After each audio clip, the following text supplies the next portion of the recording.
Hello students, एक्सियन academy के YouTube channel में आपका स्वागत है। स्टूडेंट्स, आज हम लोग जो मैकेनिकल प्रॉपर्टी ऑफ फ्लूइड है इसका सबसे मोस्ट इंपॉर्टेंट टॉपिक पढ़ने जा रहे हैं।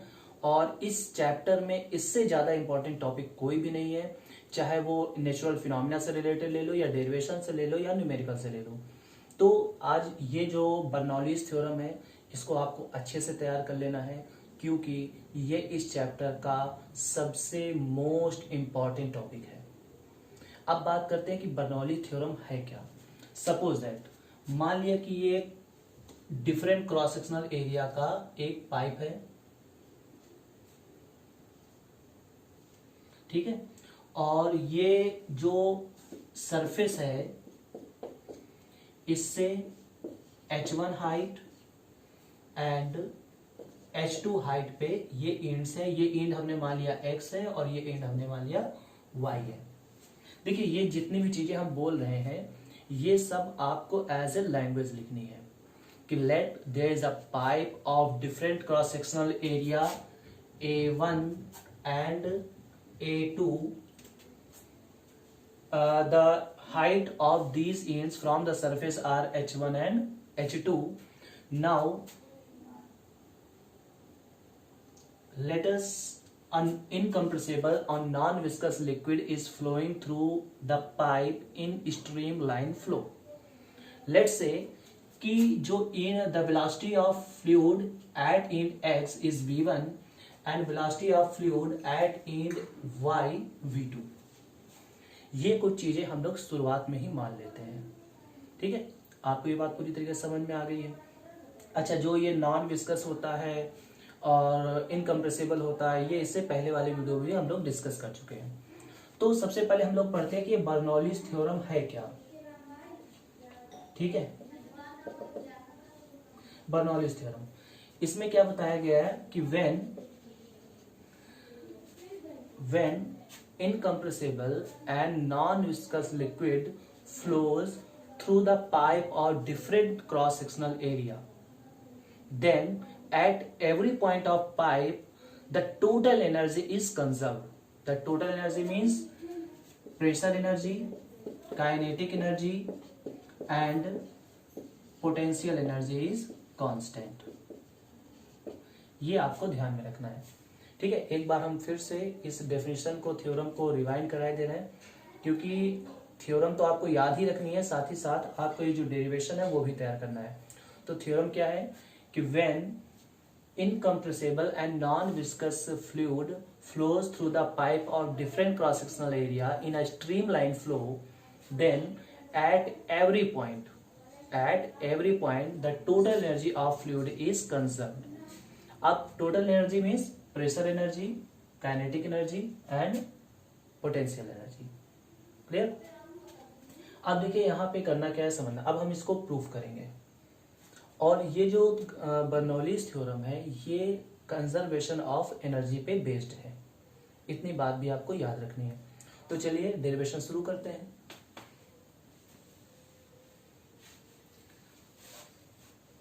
देखिए, सबसे पहले हम मानेंगे कि यहां से जो फ्लूइड है उसको अंदर जाने में कितना वर्क करना पड़ा, उसके बाद यहां से बाहर आने में कितना वर्क करना हुआ, नेट वर्क कितना हुआ, और उसके बाद काइनेटिक एनर्जी, पोटेंशियल एनर्जी, मतलब net work done equal to net change in energy. इतनी मोटी मोटी बात है। तो चलिए शुरू करते हैं। सबसे पहले the amount of work done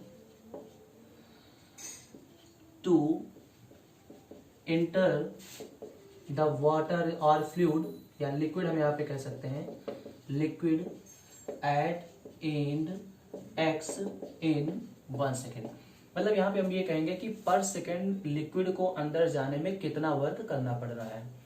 तो यहां से हम निकालेंगे WX। तो WX देखिए, W इक्वल टू जैसे F equal to W equal to FS होता है, तो हम यहाँ पे लिखेंगे F इंटू S की जगह पे यहाँ पे हम लिखेंगे V1। क्यों? क्योंकि हम पर सेकेंड निकाल रहे हैं, और पर सेकेंड के केस में जो वेलोसिटी होती है वही डिस्टेंस होती है। अब F का मतलब क्या होता है? PA। क्योंकि P इक्वल टू जो फार्मूला होता है वो होता है F अपॉन A। तो यहां से अगर F निकालें तो आएगा PA, तो यहां पे आ जाएगा P1 A1 और ये आ जाएगा V1। आई होप आपको समझ में आ गया होगा। यहाँ पे हमने मान लिया कि जो प्रेशर है, लिक्विड का प्रेशर वो P1 है और यहाँ पे हमने मान लिया P2 है, तो ये आ गया WX। Similarly work done at end Y, at end Y, तो यहां से हम क्या लिखेंगे, WY equal to P2 A2 and V2। अब देखिए यहाँ पे हमें नेट वर्क कितना करना पड़ा ये निकालना पड़ेगा। तो देखिए यहाँ पे हम जब वाटर इंटर करता है तो इसके लिए हमें वर्क करना पड़ता है, और यहां से जब वाटर निकलता है तो इसके लिए हमें वर्क मिलता है, हमें करना नहीं पड़ता। तो जो नेट वर्क डन होगा यानी WN होगा वो होगा WX माइनस WY। तो यहां से आ जाएगा P1 A1 V1 minus P2 A2 V2। ठीक है। अब देखिए इससे पहले हमने एक डेरिवेशन प्रूव कराया था, वो डेरिवेशन था equation of continuity. So by equation of continuity, by equation of continuity क्या होता है, A1 V1 equal to A2 V2। ये फार्मूला वहां पे प्रूफ हुआ था। तो इसको हम क्या मानेंगे, तो इसको हम मानेंगे M अपॉन रो। ठीक है, आई होप आपको समझ में आ गया होगा। M अपॉन रो कैसे आया, तो देखिए ये A1 V1 बताता है वॉल्यूम को, लिक्विड के वॉल्यूम को। तो जैसे वॉल्यूम इक्वल टू क्या होता है, मास अपॉन डेंसिटी, तो वैसे ही A1 V1 equal to M upon rho, इसलिए यहाँ पे M अपॉन रो आ गया। अब यही M अपॉन रो हम यहाँ पुट कर दें तो बताइए W नेट जो आएगा वो आएगा P1 M upon rho minus P2 M upon rho. So यहां से P1 माइनस P2 और ब्रैकेट के बाहर M अपॉन रो, इसको मानेंगे इक्वेशन फर्स्ट। ठीक है, ये डेरिवेशन काफी बड़ा होने वाला है और इसीलिए तो ये इंपॉर्टेंट है क्योंकि ये बड़ा डेरिवेशन है। तो अभी तक हम लोगों ने क्या किया, एक पाइप मान ली, उस पर एक नॉन विस्कस लिक्विड फ्लो हो रहा है स्ट्रीमलाइन फ्लो में, और इसकी हाइट हमने H1 H2 मान ली, इनके cross sectional area A1 A2 V1 V2 ऐसे करके सब कुछ मान लिया। सबसे पहले हमने ये निकाला कि फ्लूइड को यहाँ से यहाँ तक फ्लो होने में नेट कितना वर्क करना पड़ा। तो उसके लिए ये पूरा प्रोसीजर है। ठीक, आप इसको स्क्रीनशॉट ले लीजिए क्योंकि अब हम इसको मिटाने वाले हैं, ये डेरिवेशन काफी बड़ा है, और ये जो इक्वेशन है उसको मैं वहां लिखे दे रहा हूं ताकि बाद में यूज हो जाए। तो इसको वहां लिखे दे रहे हैं। तो जो फार्मूला आया है W नेट का वो आया है P1 minus P2 M upon रो। ठीक है, तो ये फार्मूला आ गया। अब हम क्या करेंगे, अब हम निकालेंगे काइनेटिक एनर्जी में change.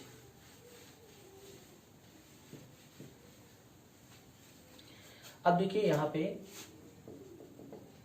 Kinetic energy of fluid at end X. सबसे पहले हम एक्स एंड पे निकालेंगे कि इसकी काइनेटिक एनर्जी क्या होगी।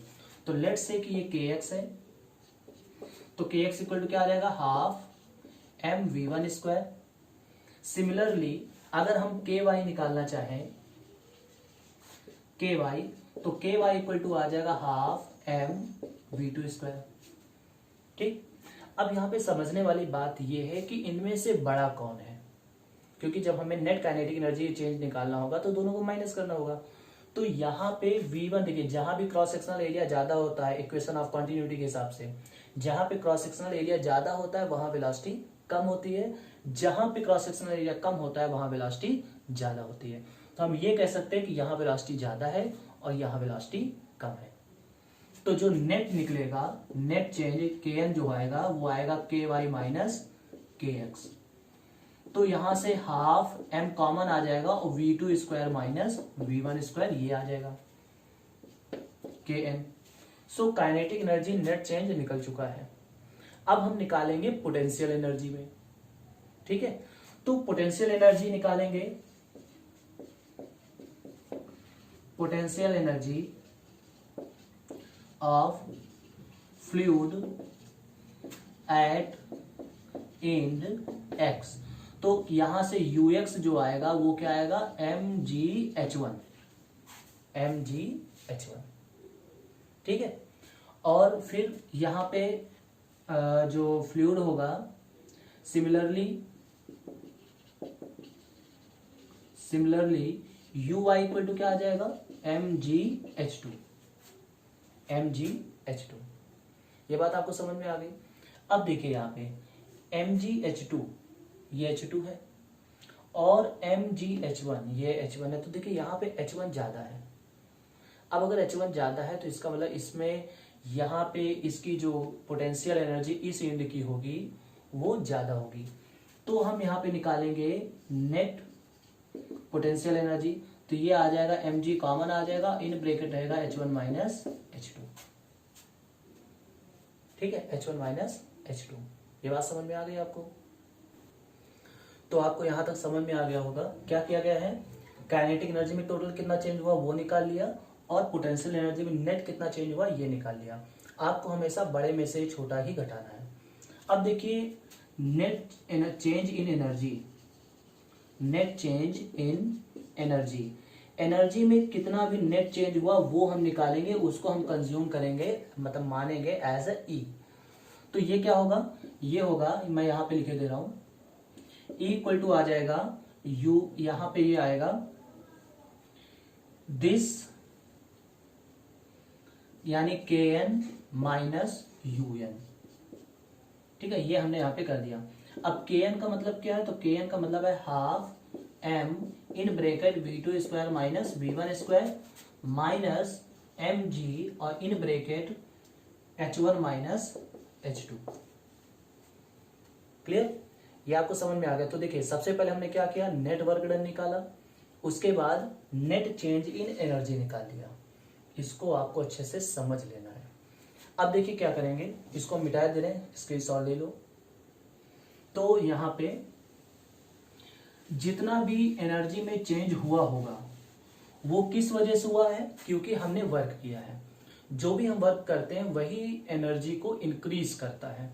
मीन्स ये हुआ कि जो भी वर्क डन होगा वो इक्वल टू होगा change in energy, change in energy. तो वर्क हमने टोटल कितना किया था, this amount of work means P1 minus P2 in bracket और M अपॉन रो, और हमने यहाँ पे नेट चेंज इन एनर्जी कितना है वो ये है। देखिए यहाँ पे M कॉमन ले लेंगे, यहां से इन दोनों से M कॉमन ले लेंगे तो बचेगा half V2 square minus V1 square minus, जब हम ब्रैकेट ओपन करेंगे तो माइनस का GH1 और प्लस का GH2, ठीक है, ये आपको समझ में आ गया।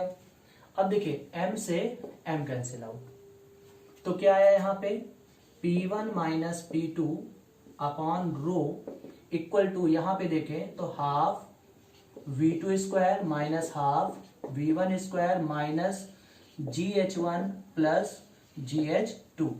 तो देखिए अब ये रो का मल्टीप्लाई कर देंगे और 1 वाले इधर ले आएंगे। तो देखिए P1 तो पहले से ही है यहाँ पे, जब रो का मल्टीप्लाई इससे होगा तो माइनस प्लस का half rho V1 square plus, देखिए माइनस का जब इधर आएगा तो plus row GH1 equal to, ये P2 उधर जाके प्लस में हो जाएगा, P2 प्लस हाफ रो V2 स्क्वायर प्लस रो GH2। तो देखिए यहां से ये क्या बात पता चले, समझना ध्यान से, जो पहले प्रेशर एनर्जी थी, काइनेटिक एनर्जी थी और पोटेंशियल एनर्जी थी, उसका जो टोटल सम है, देखिए यहां पे हम पर्टिकुलर किसी खास एनर्जी की बात नहीं करते, sum of total energy means pressure energy, kinetic energy और पोटेंशियल एनर्जी का जो सम होता है वो कांस्टेंट रहता है। तो जो पहले सम था वही इक्वल टू बाद का सम है। तो यहां से प्रूफ हो गया कि P1P plus half rho V square plus rho GH equal to constant.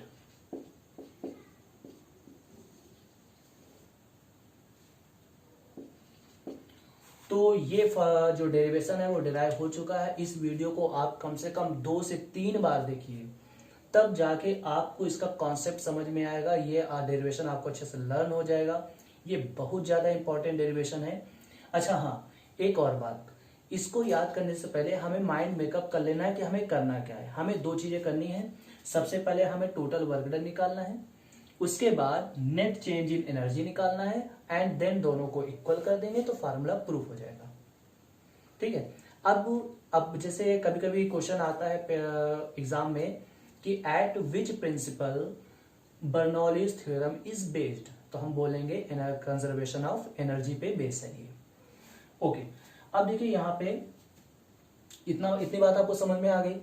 अब हम क्या करेंगे, यहाँ पे रोजी से पूरे को डिवाइड कर देंगे। रोजी से पूरे को डिवाइड कर देंगे। अब अगर पूरे को डिवाइड करें तो P upon rho g plus V square upon 2G plus small h equal to constant. अब देखिए यहाँ पे हमने कांस्टेंट को कांस्टेंट ही क्यों लिखा? देखिए जो भी यहाँ फ्लूइड फ्लो हो रहा होगा उसकी डेंसिटी नहीं बदल जाएगी। मतलब ऐसा नहीं हो सकता कि यहाँ एक्स एंड से वो एंटर करे और अंदर ही उसकी डेंसिटी बदल जाए। ऐसा नहीं हो सकता कि वाटर ऑयल बन जाएगा। तो ना तो डेंसिटी बदलेगी और ना ही पर्टिकुलर प्लेस पे जी की वैल्यू बदलती है। तो इस वजह से हम कह सकते हैं कि रो और जी दोनों क्या है, कांस्टेंट है। तो इसको बोलते हैं प्रेशर वर्टेक्स। बात ध्यान समझिएगा, प्रेशर वर्टेक्स। ये क्या है, वेलोसिटी वर्टेक्स। देखिए ये न्यूमेरिकल में पूछा जाता है, प्रेशर वर्टेक्स, वेलोसिटी वर्टेक्स, और इसे वो बोलते हैं ग्रेविटेशनल वर्टेक्स, यानी गुरुत्वीय शीर्ष, और दाब शीर्ष, वेग शीर्ष। ठीक है, आई होप आपको ये पूरी तरीके से समझ में आ गया होगा। एग्जाम में जो पूछा जाता है वो यहीं तक पूछा जाता है, इससे न्यूमेरिकल पूछे जा सकते हैं। तो इस वीडियो को आप फिर से मैं कह रहा हूँ कि 2-3 बार देख लेना, तभी आपको पूरी तरह समझ में आएगा, और इसकी प्रैक्टिस कर लेना, क्योंकि ये one of the most important topic in mechanical property of fluid. I hope आपको समझ में आ गया होगा। अब इससे रिलेटेड डेरिवेशन या कुछ और जो चीजें होंगी वो हम नेक्स्ट वीडियो में डिस्कस करेंगे। So keep study at home. जय हिंद।